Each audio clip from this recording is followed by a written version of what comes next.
Hello everyone, welcome to our YouTube channel Drishti science. तो आज हम जो एचएसएससी डी ग्रुप है उसका जो 22 तारीख का मॉर्निंग शिफ्ट का पेपर है उसके सॉल्यूशन के बारे में डिस्कस करेंगे। तो हम पूरा पेपर तो सोल्व नहीं करेंगे, लेकिन जो जो राइट आंसर्स हैं वो हम आपको इसमें डिस्कस करेंगे, ठीक है, आपके साथ। तो सबसे पहले जो हमारा क्वेश्चन है, इसका जो राइट आंसर है ये क्या होगा?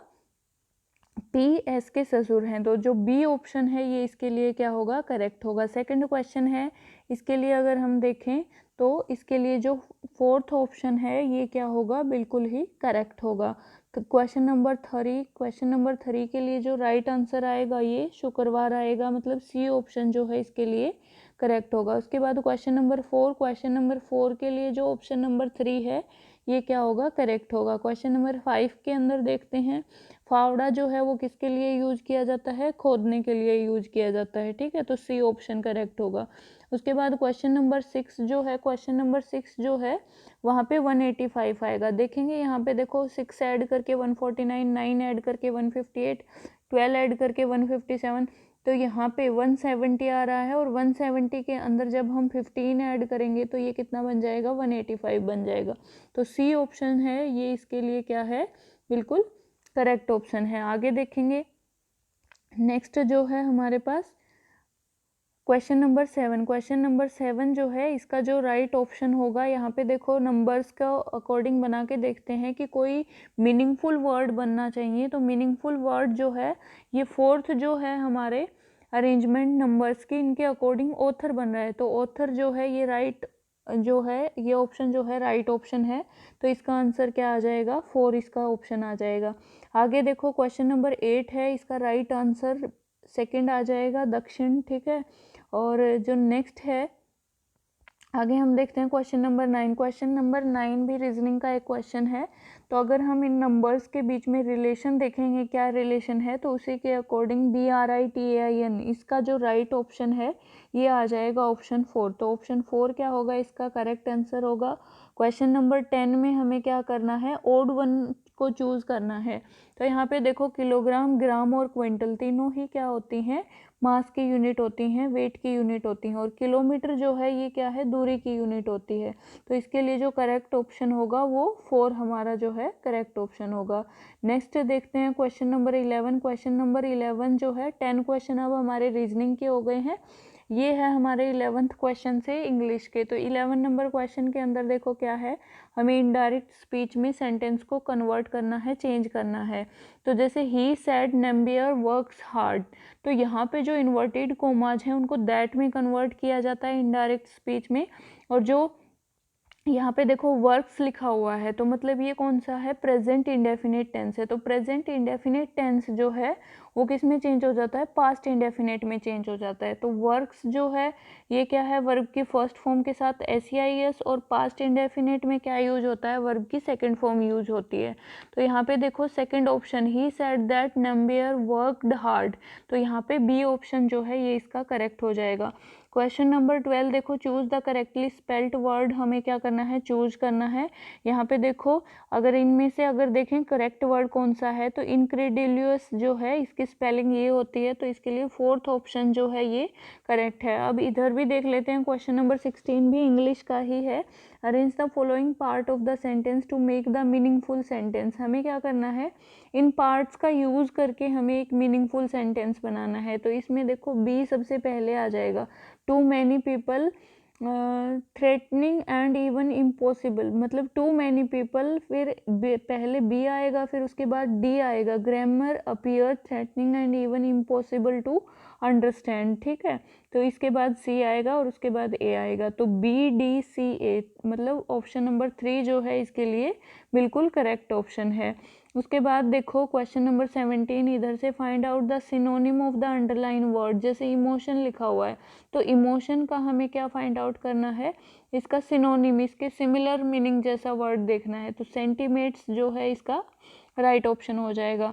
क्वेश्चन नंबर 13 के अंदर देखो, लेडर विल बी कोलैप्स की जगह क्या आ सकता है? कौन सा जो वर्ड है वो इसका अल्टरनेटिव है? तो विल बी कोलैप्स की जगह विल कोलैप्स आएगा। तो ये हमारा क्या है? करेक्ट ऑप्शन है।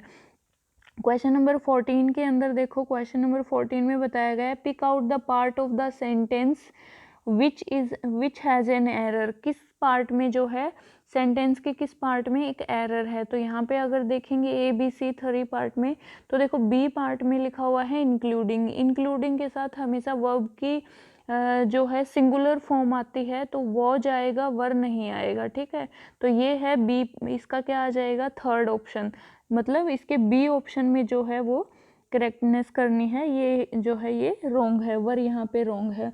ठीक है, इधर question number 18 fill in the blank with the correct form of the verb. Verb की करेक्ट फॉर्म हमें यहाँ पे करनी है इसमें। तो देखो neither of the two man blank very strong. तो यहाँ पे देखो नाइदर और आइदर, इन दोनों के साथ हमेशा वर्ब की क्या आती है, सिंगुलर फॉर्म आती है। तो यहाँ पे क्या आ जाएगा, वो जाएगा, वर नहीं आएगा, क्या आएगा यहाँ पे, वो जाएगा। तो ऑप्शन नंबर 3 जो है ये इसके लिए करेक्ट है। क्वेश्चन नंबर 19 देखते हैं, choose the alternative which best expresses the given sentence in passive voice.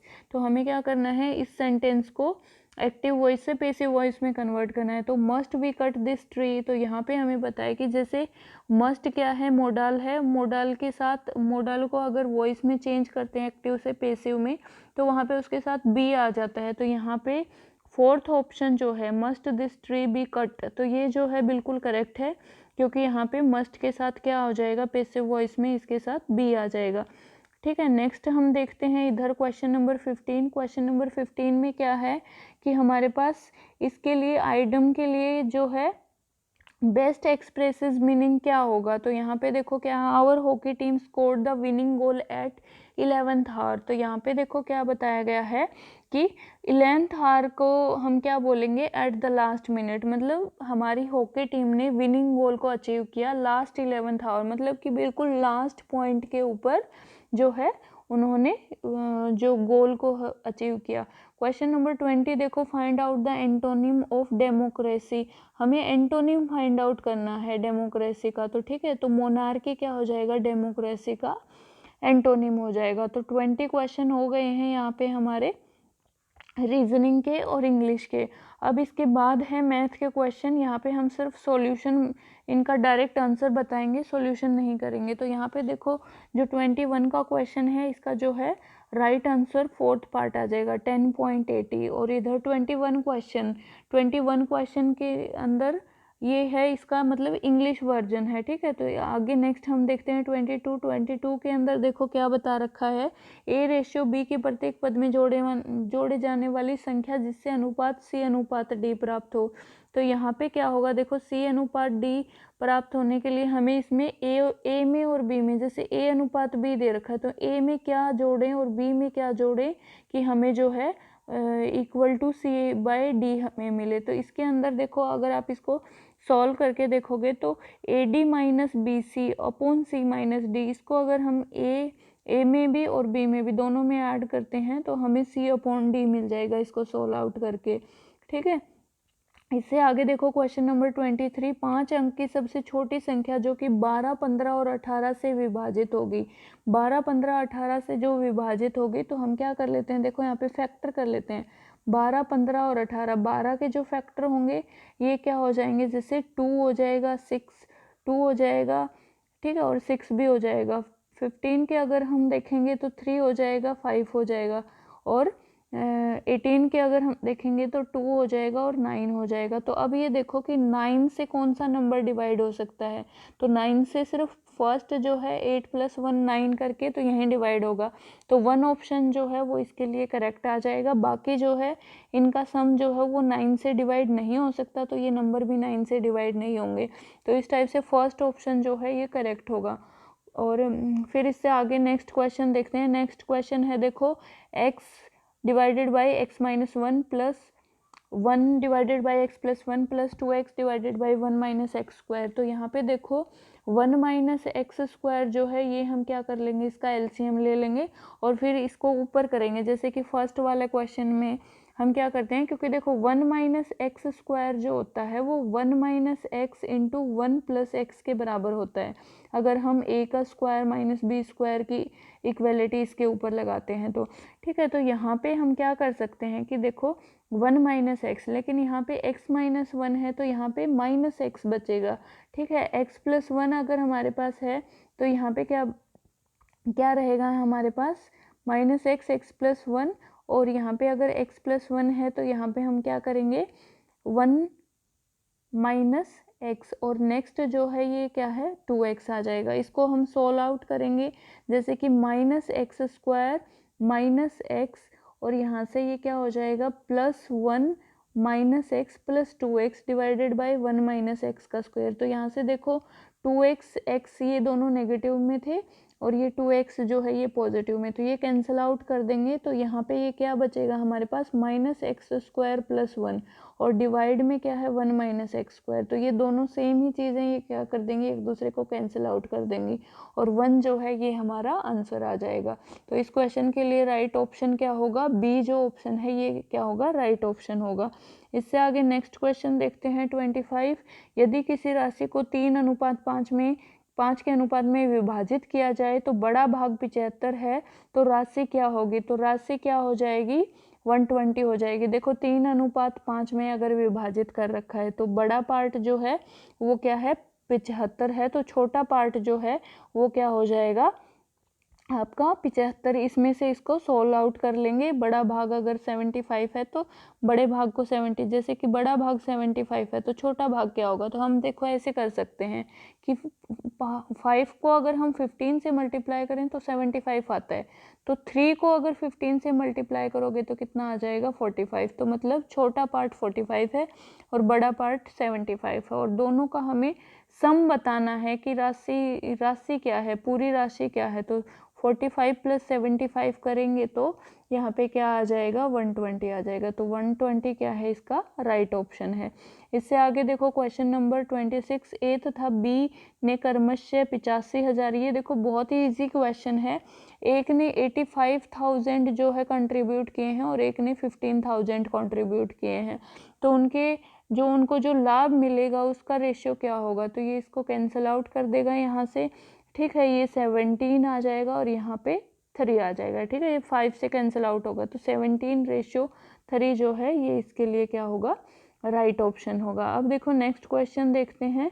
8,000 रुपये की राशि 5% वार्षिक चक्रवृद्धि ब्याज की दर से कितने वर्षों में 9,261 हो जाएगी, जबकि ब्याज वार्षिक संयोजित होता है। तो यहाँ पे देखो हमें जो दे रखा है वो चक्रवृद्धि ब्याज दे रखा है। ठीक है, तो चक्रवृद्धि ब्याज का जो फॉर्मूला होता है, चक्रवृद्धि जो मिश्र धन का फॉर्मूला होता है वो क्या होता है, P into 1 plus R divided by 100 की पावर n, या फिर हम इसको टाइम बोलते हैं।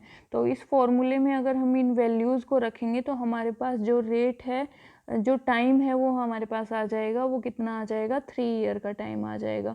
नेक्स्ट देखो क्वेश्चन नंबर 28 भी जो है वो बहुत ही इजी क्वेश्चन है कि हमें डिस्टेंस दे रखी है कितनी 65 किलोमीटर डिस्टेंस दे रखी है, और जो टाइम हमें दे रखा है ये दे रखा है 2 आवर और 10 मिनट का। अभी हमें इसको मीटर प्रति मिनट के अंदर करना है। तो देखो 65 किलोमीटर को मीटर में चेंज करेंगे तो 65,000 मीटर आ जाएगा। ठीक है, और 2 आवर 10 मिनट को अगर हम मिनट में कन्वर्ट करेंगे तो 1 आवर में 60 मिनट होती हैं, तो 2 आवर में 120 और 130 मिनट। तो यहाँ पे हम इसको कैंसिल आउट करेंगे, 0 और 5 13 5 जा 65 हो जाएगा, तो 500 जो है ये हमारा राइट ऑप्शन है। बिल्कुल ये आसान से क्वेश्चन आए हुए थे मैथ के। ठीक है, नेक्स्ट करते हैं। देखो क्वेश्चन नंबर 29 क्या कहता है कि 20% और 10% के दो क्रमिक बट्टे हैं, सक्सेसिव डिस्काउंट हमें मिले हुए हैं। तो यहाँ पे देखो इसके लिए फॉर्मूला होता है D1 plus D2 minus D1 D2 upon में 100। तो यहाँ पे देखो 20 प्लस 10 माइनस 20, 10 गुणा 20 डिवाइडेड बाई 100। ठीक है, यहाँ से 0 से 0 और 0 से 0 कैंसिल, तो 20 प्लस 10 कितना हो जाएगा 30, 30 माइनस 2 करेंगे तो 28 आ जाएगा। तो जो क्रमिक बट्टा सक्सेसिव जो हमारा डिस्काउंट होता है वो क्या हो जाएगा, यहाँ पे 28% हो जाएगा। इससे आगे देखो नेक्स्ट क्वेश्चन देखते हैं। नेक्स्ट क्वेश्चन में हमें क्या पूछा है कि 0 से 1 जो x की वैल्यू है वो कहाँ पे लाई करती है, 0 से 1 के बीच में लाई करती है। ठीक है, तो सबसे बड़ी संख्या क्या होगी, देखो 0 से 1 के बीच में लाई करती है, तो हम मान लेते हैं 0 से 1 के बीच में कोई भी एक संख्या ले लो। तो 1/2 जैसे हमने ले लिया, तो 1/x² अगर हम करेंगे तो 1/1/x का स्क्वायर, मतलब 1 क्या हो जाएगा 1/2 का स्क्वायर। तो यहाँ पे देखो 1/1/2 का स्क्वायर 1/4, ठीक है, और 4 ऊपर जाके मल्टीप्लाई में, तो इसका ऑप्शन क्या आ जाएगा 4। तो यहाँ पे अगर आप बाकी में वैल्यू रख के देखोगे तो 4 से कम ही आएगी। तो यहाँ पे क्या है 1/x² जो है इसका राइट ऑप्शन है। क्वेश्चन नंबर 31 में देखो हमारे पास ये दे रखा है, तो इसके लिए जो राइट ऑप्शन होगा ये हो जाएगा 2। हमें क्या क्या करना है, 4 क्रमागत संख्या है। मान लो हमारे पास एक x मान ली, एक x+1 है, एक x+2 है, एक x+3 है, और इस टाइप से हमें क्या करना है, सबका सम करके 4 से डिवाइड करके जब हम लिखेंगे तो वो 49.5 के बराबर आ जाएगा। और यहाँ पे 49 को 4 से मल्टीप्लाई करेंगे और x की वैल्यू निकालेंगे, तो x की वैल्यू 48 आ जाएगी। तो 48, 49, 50 और 51 बी और डी का गुणनफल पूछा है। ठीक है, यहाँ पे मिस्टेक हो जाती है कि हम बी और सी ले लेते हैं, लेकिन बी और डी मतलब 49 मल्टीप्लाई 51, 49 को 51 से मल्टीप्लाई करोगे तो 2499। तो बी ऑप्शन जो है वो इसके लिए क्या हो जाएगा, करेक्ट हो जाएगा। अब देखो क्वेश्चन नंबर 32 हम करते हैं। 32 नंबर क्वेश्चन के अंदर क्या है कि 18 सेंटीमीटर भुजा वाले लकड़ी के एक ठोस घन में से 3 सेंटीमीटर, हमारे पास देखो एक बड़ा क्यूब है, बड़े क्यूब का आयतन जो है, इसमें से बड़े क्यूब में से काट के छोटे छोटे बहुत सारे क्यूब बनाए जाते हैं। तो बड़े क्यूब का आयतन जो है वो क्या होगा 18 इंटू 18 इंटू 18, और जो हमारे इसमें से काट के छोटे क्यूब बनाए जाते हैं उसकी एक भुजा जो है वो कितनी है 3 सेंटीमीटर की है। तो यहाँ पे देखो कि अगर हमने एक का आयतन हम निकाल लें और उसको बड़े क्यूब के आयतन से डिवाइड कर दें तो हमारे पास नंबर ऑफ क्यूब आ जाएंगे। ठीक है, तो 3 6 जा 18, 3 6 जा 18, 3 6 जा 18, 6 मल्टीप्लाई 6 मल्टीप्लाई 6, ये क्या आ जाएगा 216 आ जाएगा। ठीक है, अब देखो आगे वाले क्वेश्चन में, आगे वाले क्वेश्चन में हमारे पास क्या दे रखा है, हमें यहाँ पे HCF बताना है। ठीक है, HCF बताना है यहाँ पे। तो ये देखो ये एक अलग नंबर है, ये एक अलग नंबर है और ये एक अलग नंबर है। तो HCF क्या होता है, एक हाईएस्ट कॉमन फैक्टर होता है। तो तीनों में से हम सबसे पहले तो ये देखते हैं कि कॉमन क्या है। जैसे 2 की पावर 2, यहाँ 2 की पावर 3 और यहाँ 2 की पावर 4, तो 2 की पावर 2 जो है वो सब में कॉमन है। 3 में अगर हम देखेंगे तो 3 की पावर 2 जो है वो कॉमन है, क्योंकि यहाँ पे क्या है 3 की पावर 3 और 3 की पावर 4। 3 अब हम 5 की देखेंगे तो 5 की पावर 5, 5 की पावर 2 और 5 की पावर 1, तो मतलब हम सिंगल पावर में लेंगे। ठीक है, और इसके अलावा जो है 7 जो है इन दोनों नंबर में कॉमन है, इसमें कॉमन नहीं है, तो यहाँ पे हम इसको नहीं काउंट करेंगे। तो ये जो है ये हमारे क्या आ गए हाईएस्ट कॉमन फैक्टर, तो मतलब बी ऑप्शन है ये हमारा क्या हो जाएगा, इसमें करेक्ट हो जाएगा। उसके बाद देखो क्वेश्चन नंबर 34। क्वेश्चन नंबर 34 के अंदर क्या है, √3 और √2 की वैल्यू दे रखी है और हमें क्या करना है, इसकी वैल्यू निकालनी है। तो हम क्या करेंगे, इसमें √3 और √2 की वैल्यू यहाँ पे पुट करेंगे, उनको ऐड करेंगे और 1 से डिवाइड कर देंगे। तो 0.381 जो है ये इसका करेक्ट आंसर आ जाएगा। अब आगे देखो, एक कार्य के 1/3 भाग को करने के लिए हमें 5 दिन में कर सकता है। ठीक है, ए जो है वो एक कार्य के 1/3 भाग को 5 दिन में करता है, मतलब ए जो है वो किसी काम के 1/3 भाग को कितने टाइम में कर रहा है, 5 दिन में कर रहा है। ठीक है, तो ये देखते हैं कि पूरे भाग को कितने दिन में करेगा। ठीक है, तो 1/3 को 3 से गुणा करेंगे तो पूरा भाग आएगा। ठीक है, तो 5 को 3 से गुणा करेंगे तो कितना आ जाएगा 15 दिन, मतलब पूरे भाग को 15 दिन में करता है। वैसे ही बी जो है वो क्या करता है, 2/5 भाग को 10 दिन में करता है। ठीक है, तो 5/2 से अगर हम इसको गुणा करेंगे तभी तो पूरा भाग आएगा। ठीक है, तो इधर भी 5 से गुणा करेंगे तो ये कितना आ जाएगा 50 आ जाएगा। ठीक है, तो ए क्या करता है, किसी काम को 15 दिन में करता है, ए किसी काम को 15 दिन में करता है, और बी किसी काम को किस में कर रहा है, बी जो है किसी काम को कितने दिन में कर रहा है, 25 दिन में कर रहा है। सॉरी, यहाँ पे देखेंगे कि 1/3 भाग अगर हम करते हैं ना, एक भाग, तो 5 के पहाड़े में 3 पे क्या आ जाएगा, 15 आ जाएगा। और यहाँ पे जैसे 2/5 को 5/2 से, तो 10 गुना 5/2 करेंगे तो 2 5 10, तो यहाँ पे 25 आ जाएगा। तो ए किसी काम को 15 दिन में कर रहा है और बी 25 दिन में कर रहा है। तो दोनों का अगर हम देखें एलसीएम कितना आएगा, 75 आएगा। ठीक है, तो 15 का क्या होता है 5 पर, और इसका क्या होता है 3 पर। मतलब एक दिन में ए जो है वो 5 यूनिट काम करेगा और बी जो है वो 3 यूनिट काम करेगा। तो टोटल ए और बी दोनों मिलके कितने करेंगे, 8 यूनिट काम करेंगे एक दिन में। ठीक है, और टोटल कितनी है 75 यूनिट है, तो 75 अपॉन क्या हो जाएगा, 8 हो जाएगा। अब इसको हम अगर इससे डिवाइड करेंगे तो कितना आ जाएगा इसका राइट आंसर। यहाँ पे देखो, इसमें फोर्थ जो पार्ट है 9:2, मतलब 75/8 हमारा आंसर आया था। 75/8 जो है, इसको अगर आप मिक्स्ड फ्रैक्शन में करोगे तो 9:3/8 जो है ये हमारा क्या होगा, करेक्ट ऑप्शन होगा। इसके बाद नेक्स्ट क्वेश्चन देखते हैं। देखो, ये हमारे मैथ के क्वेश्चन कंप्लीट हो गए। अब देखो नेक्स्ट क्वेश्चन क्या है, किस देश ने वर्ष 2023 में भारत से G20 की अध्यक्षता प्राप्त की है। तो वह कौन सा देश है जिसने G20 की अध्यक्षता प्राप्त की है, तो इसका क्या आ जाएगा, दक्षिण अफ्रीका। ठीक है, राष्ट्रीय नाट्य विद्यालय NSD की स्थापना किस वर्ष हुई है, तो इसकी हुई है 1959 के अंदर। ठीक है, क्वेश्चन नंबर 38, निम्नलिखित में से किस राज्य को भारत का चंदन राज्य कहा जाता है। तो कर्नाटक जो राज्य है इसको भारत का चंदन राज्य कहा जाता है। किस वर्ष कांग्रेस तथा मुस्लिम लीग ने लखनऊ समझौते पर हस्ताक्षर किए, तो इसका राइट ऑप्शन आएगा 1916। ठीक है, 1916 के अंदर जो है वो मुस्लिम लीग ने लखनऊ समझौते पर हस्ताक्षर किए थे।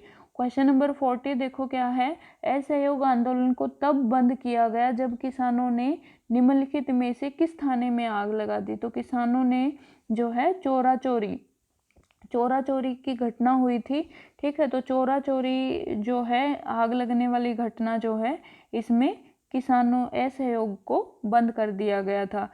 ठीक है, इंदिरा गांधी राष्ट्रीय कला केंद्र कितने कार्यात्मक इकाई हैं, तो इसके अंदर जब हम देखेंगे, देखो टोटल तो वैसे तो कार्यात्मक इकाई जो है वो 6 हैं।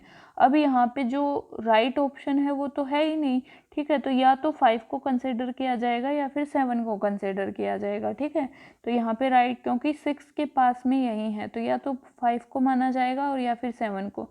तो या तो ऑप्शन 2 करेक्ट होगा या इसका थर्ड ऑप्शन करेक्ट होगा। आगे देखो, क्वेश्चन नंबर 42 क्या है, वर्ष 1950 के दशक में चलाए गए नागरिक अधिकार आंदोलन ने जातीय भेदभाव को समाप्त कर दिया। यह आंदोलन कहाँ से शुरू हुआ था, तो यह आंदोलन जो है वो USA से शुरू हुआ था। आगे देखो, क्वेश्चन नंबर 43, इसमें क्या है, हमें आपस में इनको सुमेलित करना है, आपस में मिलाना है, मैच करना है। तो देखो, रॉलेट एक्ट जो है ये कब आया था, 1919 के अंदर। ठीक है, 1919 के अंदर। तो ए जो है इसका सेकंड हो जाएगा। सविनय अवज्ञा आंदोलन जो है ये कब आया था, 1930 के अंदर। तो सविनय अवज्ञा आंदोलन, तो ए का है सेकंड ऑप्शन। ठीक है, और बी का जो है ये है फोर्थ ऑप्शन। ठीक है, तो ये जो है ये हमारा फोर्थ ऑप्शन में करेक्ट है, तो इसके लिए डी ऑप्शन जो है ये करेक्ट आएगा। आगे वाले पार्ट भी देख लेते हैं। मिल मजदूरों की हड़ताल जो हुई थी वो 1918 में हुई थी, और जो हमारा लास्ट में है असहयोग आंदोलन, ये जो है ये 1922 में चला था। तो इस टाइप से डी ऑप्शन क्या होगा इसके लिए करेक्ट होगा। आगे देखो, क्वेश्चन नंबर 44। क्वेश्चन नंबर 44 क्या कहता है कि क्षेत्रफल के विचार से एशिया के बाद दूसरा सबसे बड़ा महाद्वीप कौन सा है।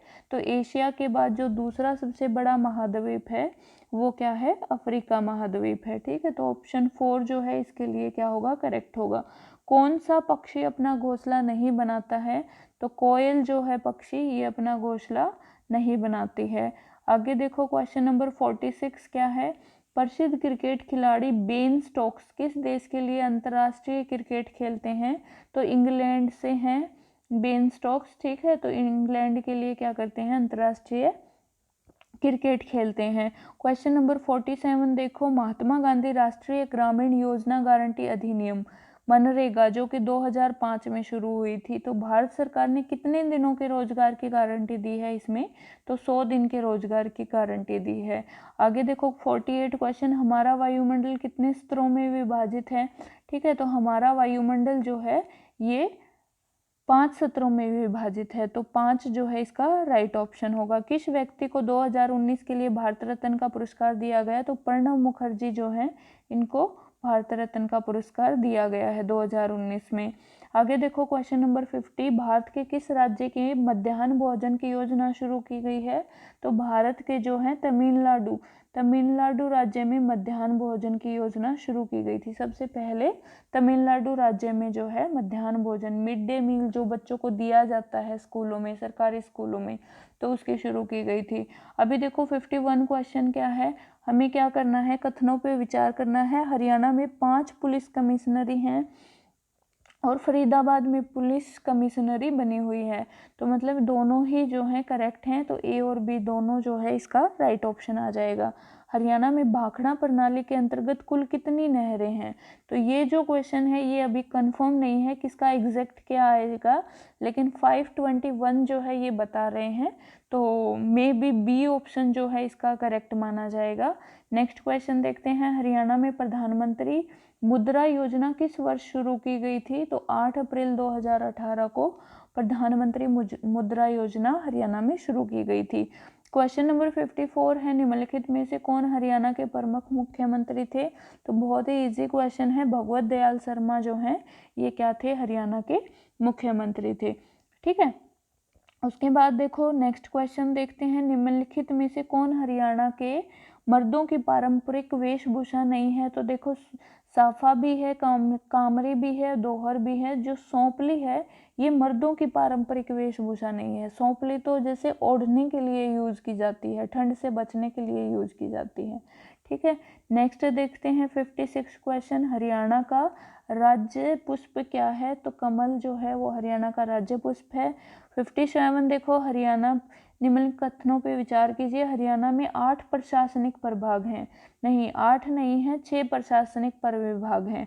आगे देखो पंचकुला हरियाणा के प्रशासनिक प्रभागों में से एक है, तो सेकंड जो ऑप्शन है ये क्या है, करेक्ट है। फर्स्ट जो ऑप्शन है ये इनकरेक्ट है, तो बी, केवल बी जो है ये इसका राइट आंसर आ जाएगा। आगे देखो IIIT हरियाणा में कहाँ पे स्थित है, तो IIIT जो है हरियाणा के सोनीपत में स्थित है। निम्नलिखित कथनों पर विचार कीजिए, हिंदी हरियाणा की राजकीय भाषा है और 2010 में जो है पंजाबी को हरियाणा की राजकीय भाषा का दर्जा प्रदान किया गया था। ठीक है, तो मनोहर लाल खट्टर ने 2010 में जो है पंजाबी को हरियाणा की राजकीय भाषा का दर्जा प्रदान किया था, तो ए और बी जो हैं दोनों यहाँ पे करेक्ट हैं। आगे देखो क्वेश्चन नंबर 60, हरियाणा का चेरापूंजी किसको कहा जाता है, छछरौली में, क्योंकि यहाँ पे सबसे ज़्यादा बारिश होती है। ठीक है, तो माधोगढ़ का प्राचीन किला हरियाणा के किस जिले में स्थित है, तो माधोगढ़ का किला जो है ये हरियाणा के महेंद्रगढ़ जिले में स्थित है। सकल घरेलू उत्पाद जिसको GSDP बोलते हैं, ठीक है, के बारे में निम्नलिखित कथनों पर विचार कीजिए। हरियाणा का GSDP बिहार के GSDP से अधिक है, हरियाणा का GSDP उत्तराखंड के GSDP से भी अधिक है, तो दोनों ही जो ऑप्शन है ये करेक्ट हैं, तो इसके लिए ए और बी दोनों जो है ऑप्शन हमारा आ जाएगा। आगे देखो बहुत ही इजी क्वेश्चन है, हरियाणा की कुल जनसंख्या कितनी है, तो हमें पता है देखो 2,53,00,000 कुछ है हरियाणा की जनसंख्या। ठीक है, तो 2 करोड़ से लेके 3 करोड़ के बीच में लाई करती है, तो हम ये कह सकते हैं कि सी ऑप्शन जो है, थर्ड ऑप्शन जो है इसका करेक्ट होगा। क्वेश्चन नंबर 64 देखो, पर्यावरण संरक्षण तथा संवर्धन की दिशा में प्रयासों की मान्यता हेतु किसके नाम पर हरियाणा सरकार ने एक पुरस्कार शुरू किया है, तो देखो पर्यावरण से संबंधित जो पुरस्कार की शुरुआत की गई है वो श्री दर्शन लाल जैन के नाम के ऊपर शुरू की गई है। ठीक है, बी ऑप्शन इसमें करेक्ट होगा। क्वेश्चन नंबर 65 देखो, पूर्व भारतीय क्रिकेटर वीरेंद्र सहवाग की क्रिकेट अकादमी कहाँ पे स्थित है, तो झज्जर में जो है इनकी क्रिकेट अकादमी स्थित है। ठीक है, तो इसका झज्जर राइट ऑप्शन हो जाएगा। क्वेश्चन नंबर 66 देखो, चरखी दादरी की निम्नलिखित में से किसके साथ सीमा नहीं लगती? तो देखो भिवानी, महेंद्रगढ़, झज्जर सबसे लगती है, हिसार के साथ सीमा नहीं लगती। तो 1 ऑप्शन है ये क्या हो जाएगा, इसका करेक्ट हो जाएगा। क्वेश्चन नंबर 67 देखो, राष्ट्रीय सुरक्षा गार्ड से निम्नलिखित कथनों पर विचार कीजिए। यह एक केंद्रीय सशस्त्र पुलिस बल है, ठीक है, और यह भारत सरकार के रक्षा मंत्रालय मतलब मिनिस्ट्री ऑफ डिफेंस के अंदर नहीं आता। पुलिस जो डिपार्टमेंट है वो किसके अंतर्गत आता है, ये होम मिनिस्टर मतलब गृह मंत्रालय के अंडर में आता है। तो यहाँ पे हम क्या कहेंगे, मिनिस्ट्री ऑफ डिफेंस नहीं आता, होम मिनिस्ट्री के अंदर आता है। तो यहाँ पे केवल ए जो है ये क्या हो जाएगा, राइट ऑप्शन हो जाएगा। आगे देखो, हरियाणा राज्य में सामुदायिक विकास खंड है, मतलब हमें ब्लॉक बताने हैं, कितने ब्लॉक हैं। तो हमें पता है कि 134 कुछ ब्लॉक हैं, तो 130 से 140 जो है ये इसका राइट ऑप्शन हो जाएगा। क्वेश्चन नंबर 69 देखो, फतेहाबाद में 2 बहुत ही महत्वपूर्ण स्मारक हैं, एक तो लाट है और दूसरा क्या है, हुमायूं मस्जिद। तो 3 ऑप्शन जो है इसका करेक्ट होगा। प्रसिद्ध खिलाड़ी योगेश्वर दत्त का संबंध किस खेल से है, कुश्ती से है, ठीक है। 4 ऑप्शन इसके लिए क्या होगा, करेक्ट होगा। आगे देखो 71 क्वेश्चन, नृत्य शैली लूर, लूर शब्द का क्या अर्थ होता है? देखो लूर शब्द का जो अर्थ होता है वो बालिका होता है, और ये महिलाओं के लिए ही नृत्य होता है, ठीक है। लूर नृत्य महिलाएं करती हैं, और ये लूर का अर्थ क्या होता है, इसमें बालिका होता है। ब्रह्म सरोवर कहाँ पे स्थित है, बहुत ही इजी क्वेश्चन है, कुरुक्षेत्र के अंदर ब्रह्म सरोवर स्थित है। आगे देखो, इब्राहिम लोदी का मकबरा कहाँ पे है? तो इब्राहिम लोदी का मकबरा जो है वो कहाँ पे है, पानीपत में स्थित है। सूची एक को मतलब मैच करना है हमें फर्स्ट लिस्ट को सेकंड लिस्ट से। तो देखो स्काई लॉर्क, स्काई लॉर्क कहाँ पे है, सबसे पहले ये देखो दमदमा कहाँ पे है, गुड़गांव में है, ठीक है। दबचिक कहाँ पे है, होडल में है। कर्ण लेक जो है ये कहाँ पे है, उचाना में है। और स्काई लॉर्क कहाँ है, पानीपत में है, ठीक है। तो स्काई लॉर्क कहाँ है, पानीपत में है। तो इसके लिए जो करेक्ट ऑप्शन हो जाएगा, देखो ए के लिए 4, ए के लिए 4 सिर्फ किस में है, थर्ड ऑप्शन में ही है। तो थर्ड ऑप्शन जो है इसके लिए क्या हो जाएगा, करेक्ट ऑप्शन हो जाएगा। नेक्स्ट क्वेश्चन देखो, दिल्ली की किस दिशा में हरियाणा राज्य आच्छादित नहीं है, मतलब कहाँ पे हरियाणा दिल्ली को सराउंडेड नहीं करता? तो पूर्व की ओर से जो है वो हरियाणा दिल्ली को सराउंडेड नहीं करता। नेक्स्ट क्वेश्चन देखो क्या है, ये हमारी हरियाणा जीके और नेशनल जीके कंप्लीट हुई। अब हमारे हिंदी के क्वेश्चन हैं, ठीक है। तो कुश प्लस आसन, देखो ये दीर्घ संधि होती है, कुश प्लस आसन। तो यहाँ पे आसन में अगर ये शय है तो ये क्या बनेगा, यही शय रहेगा, ठीक है। तो ये क्या बन जाएगा, कुशासन बन जाएगा, ठीक है। तो कुशासन बी ऑप्शन जो है ये करेक्ट है। का पुरुष समस्त पद का उचित विग्रह क्या है? तो का पुरुष जो है समस्त पद का उचित विग्रह है कुत्सित पुरुष, ठीक है। तो बी ऑप्शन करेक्ट होगा। इधर देख लेते क्वेश्चन नंबर 81, इत प्रत्यय से सर्वाधिक उपयुक्त शब्द कौन सा बना है? तो फलित जो है ये क्या है, इत प्रत्यय के लिए उपयुक्त वर्ण है। मे का तत्सम, देखो मे का क्या मतलब होता है, बीच में, जैसे मध्य में। तो संस्कृत में मे जो है ये क्या हो जाएगा, मध्य, ठीक है। तो इसका तत्सम अर्थ क्या हो जाएगा, मध्य हो जाएगा। आगे देखो क्वेश्चन नंबर 78, वर्तनी की दृष्टि से कौन सा शब्द शुद्ध नहीं है? तो यहाँ पे जो स्तुति वर्ड लिखा हुआ है, स्तुति जो है ये शुद्ध नहीं है, क्योंकि स्तुति में आगे छोटी की मात्रा आती है, ठीक है। तो ये शुद्ध नहीं है। 79 में देखो, दिए गए किस वाक्य में विराम चिन्हों का उपयुक्त प्रयोग नहीं हुआ है?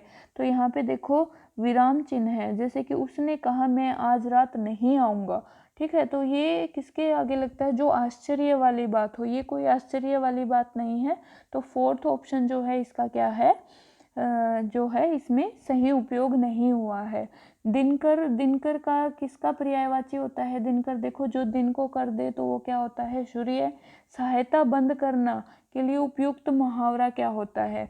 मतलब सहायता बंद कर देना का उपयुक्त मुहावरा क्या हो जाएगा, हाथ खींचना, मतलब अपना हाथ अलग से खींच लेना, मतलब सहायता को बंद कर देना, ठीक है। आगे देखो, प्रागैतिहासिक शब्द के लिए सर्वाधिक उपयुक्त वाक्यांश कौन सा है? तो यहाँ पे देखो इससे लगेगा कि जैसे प्राचीन इतिहास से संबंधित, लेकिन प्राकृतिक ऐतिहासिक जो शब्द है ये यूज किया जाता है ज्ञात इतिहास के पूर्व से संबंधित। ठीक है, तो सी जो डी ऑप्शन है ये इसके लिए क्या रहेगा, करेक्ट ऑप्शन रहेगा। ठीक है, 4 ऑप्शन जो है इसके लिए करेक्ट ऑप्शन। निम्नलिखित में से कौन सा अनुप्रास अलंकार का एक भेद नहीं है, तो यहाँ पे देखो नहीं है पूछा है, कौन सा भेद नहीं है, तो यहाँ पे जो सी ऑप्शन में लिखा हुआ है समासोक्ति अनुप्रास। ठीक है, तो ये जो है अनुप्रास अलंकार का भेद नहीं है। क्वेश्चन नंबर 86 देखो, बड़े स्तर पर अनाज का भंडारण कैसे किया जाता है, तो बड़े स्तर पर अनाज का भंडारण जो है वो किसमें किया जाता है, सीलोज और धान्य घरों में। जो धान्य घर होते हैं, धन को रखने वाले जो बड़े बड़े रूम बनाए जाते हैं उनके अंदर क्या होता है, इसका भंडारण होता है। तो सी ऑप्शन करेक्ट है इसके लिए। ठीक है, रोगाणु ऐसे जो अभी हमारी साइंस आ चुकी है और बहुत ही इजी साइंस आई हुई है। देखो रोगाणु ऐसे सूक्ष्म जीव हैं, पाइथोजोन्स। पाइथोजोन्स क्या होते हैं, जो कि डिजीज काज डिजीज, जो कि डिजीज पैदा करते हैं, तो रोग पैदा करते हैं, इसका क्या होगा, राइट ऑप्शन। क्वेश्चन नंबर 88 में देखो हमें क्या करना है, लिस्ट 1 को लिस्ट 2 से मैच करना है। सांप कैसे चलता है, रेंग के चलता है, मछली तैरती है, पक्षी उड़ते हैं और गाय क्या है, चलती है। तो यहाँ पे देखो ए का 2 और बी का 1, ए का 2, बी का 1, डी का 4, सी का 4 और डी का 1, तो 1 ऑप्शन जो है ये इसमें क्या हो जाएगा, करेक्ट हो जाएगा। आगे देखो क्वेश्चन नंबर 89। क्वेश्चन नंबर 89 में क्या है, जीव का नाम, मतलब लिस्ट 1 में जीव का नाम है और लिस्ट 2 में जो है उसका श्वसन अंग है कि वो कहाँ से सांस ले रहा है। तो मनुष्य जो है वो फेफड़ों से सांस लेते हैं। ठीक है, केंचुआ जो है, केंचुआ त्वचा से सांस लेता है। कीट जो हैं ये श्वास नली से सांस लेते हैं और मछली जो है ये गिल्स से सांस लेती है। तो मनुष्य, इसके लिए सेकंड ऑप्शन करेक्ट हो जाएगा। लेकिन इसमें कोई भी ऑप्शन ऐसा नहीं है जो कि सबको करेक्टली मैच कर दे, तो मे बी ये क्वेश्चन ऑब्जेक्शनेबल होगा, इसका मार्क्स सबको मिलेगा। आगे देखो क्वेश्चन नंबर 90 जो है, क्वेश्चन नंबर 90 क्या है, निम्नलिखित में से कौन सा एंटीबायोटिक है। एंटीबायोटिक देखो जो क्या होते हैं, बैक्टीरिया से होने वाले डिजीज को ठीक करते हैं। तो एंथ्रियोमाइसिन जो होता है ये एंटीबायोटिक है। क्वेश्चन नंबर 91 देखो, कौन सा खाद्य पदार्थ आयोडीन के साथ नीला काला रंग देता है। तो स्टार्च जो होता है वो आयोडीन के साथ नीला काला रंग देता है। बिल्कुल एनसीईआरटी में से, बिल्कुल छोटी क्लासेस 6 to 9th लगा लो, 10th लगा लो, 6 to 10th की एनसीईआरटी से बाहर कोई भी क्वेश्चन नहीं है साइंस का। ठीक है, लेकिन आपको बस एनसीईआरटी को लाइन टू लाइन पढ़ना है। आगे देखो क्या है, 92, मृदा को ढीला करना और पलटने की प्रक्रिया को क्या कहते हैं। मृदा को ढीला करना और पलटना क्या कहलाता है, जुताई कहलाती है। जब हम खेत में फसल उगाने से पहले हम क्या करते हैं, उसको पोला बनाते हैं, तो उसको हम क्या बोलते हैं, उसको ढीला करते हैं, उसकी जुताई करते हैं। ठीक है, तो खेत बोने से पहले हम क्या करते हैं, जुताई करते हैं, तो उसको क्या कहते हैं, बी ऑप्शन क्या होगा इसमें करेक्ट होगा। अब एनोडीकरण क्या होता है, देखो एनोडीकरण क्या होता है, एल्यूमिनियम के ऑक्साइड की परत बनाने को क्या बोलते हैं, हम एनोडीकरण बोलते हैं। ठीक है, तो 4th ऑप्शन जो है इसका करेक्ट रहेगा। नेक्स्ट 94 क्वेश्चन देखो, दूध का जो पेस्चराइजेशन होता है वो क्या होता है। किसको दूध का पेस्चराइजेशन बोलते हैं, जब हम दूध को 70 डिग्री सेल्सियस के ऊपर गर्म करें और फिर उसको 30 सेकंड तक गर्म करें, इस टेम्परेचर पर 30 सेकंड तक हम उसको गर्म करें और फिर क्या करें, उसको अचानक से चिल्ड कर दें, उसको ठंडा कर दें और फिर उसका स्टोर कर लें, तो वो क्या होता है, दूध का पेस्चरीकरण होता है। जो हमें दूध मिलता है थैलियों में, तो वो क्या होता है, उसका पेस्चराइजेशन करके दूध दिया होता है, तभी वो ज़्यादा लंबे टाइम तक खराब नहीं होता। नेक्स्ट क्वेश्चन देखो, मनुष्य की सामान्य आँख की न्यूनतम, जिसकी आँखें ठीक है उसकी जो आँख की न्यूनतम स्पष्टतम दूरी है वो कितनी होती है, 25 सेंटीमीटर होती है। ठीक है, बहुत ही इजी क्वेश्चन आए हुए हैं साइंस के। आगे देखो, निम्नलिखित में से कौन सी संघनन है। देखो गैस का लिक्विड में, गैस का वेपर में वापस से लिक्विड में चेंज होना क्या कहलाता है, कंडेंसेशन कहलाता है। ठीक है, और लिक्विड का गैस में कन्वर्ट होना क्या कहलाता है, वेपराइजेशन कहलाता है। तो यहाँ पे देखो क्या है, जलवाष्प का द्रव अवस्था में परिवर्तन, कंडेंसेशन, जिसको हम क्या बोलते हैं, संघनन बोलते हैं। तो इसके लिए जो है ए ऑप्शन जो है ये क्या होगा, करेक्ट हो जाएगा। दर्पण अपने ऊपर पड़ने वाले प्रकाश की दिशा को परिवर्तित कर देता है। जैसे कि ये दर्पण है, इसके ऊपर लाइट गिरती है तो ये इसको रिफ्लेक्ट कर देता है, तो इस फिनोमिना को क्या कहते हैं, प्रकाश का परावर्तन, मतलब रिफ्लेक्शन ऑफ लाइट कहते हैं। ठीक है, आगे देखो टाइफाइड जिसको आंत्रज्वर कहते हैं, ठीक है, ये किसकी वजह से होता है, तो ये बैक्टीरियाज की वजह से। बैक्टीरिया जब हमारे खाने के थ्रू अंदर चले जाते हैं या फिर किसी गंदगी वाली जगह हम चले जाते हैं तो वहाँ पे बैक्टीरिया अटैक कर देते हैं, तो जीवाणुओं की वजह से टाइफाइड होता है। ठीक है, आगे देखो 99 क्वेश्चन, गाढ़े रंग की वस्तुओं को हल्के रंग की वस्तुओं की तुलना में खालिस्तान ऊष्मा को अवशोषित करती है। मतलब जो गाढ़े कलर होते हैं, जो डार्क कलर होते हैं, वो क्या करते हैं, ज़्यादा ऊष्मा को अवशोषित करते हैं। इसीलिए हम गर्मियों में लाइट कलर के कपड़े पहनते हैं और सर्दियों में डार्क कलर के कपड़े पहनते हैं। तो इसका बी ऑप्शन जो है ये क्या होगा, करेक्ट ऑप्शन होगा। क्वेश्चन नंबर 100 देखो, हमें क्या करना है, मैच करना है कॉलम 1 को कॉलम 2 से। लार ग्रंथि जो है, लार ग्रंथि, लार से क्या होता है, उसमें क्या पाया जाता है, माइलेज पाया जाता है। उदर जिसको हम क्या बोलते हैं, स्टमक, तो स्टमक के अंदर क्या होता है, हाइड्रोक्लोरिक एसिड होता है। यकृत जिसको हम लीवर बोलते हैं, तो लीवर से बाइल जूस, पीत रस जो है वो एक्सक्रिएट होता है। और जो अग्नाशय होती है, पेनक्रियाज होती है, ये किसका स्त्रावण करती है, इंसुलिन हार्मोन का स्त्रावण करती है।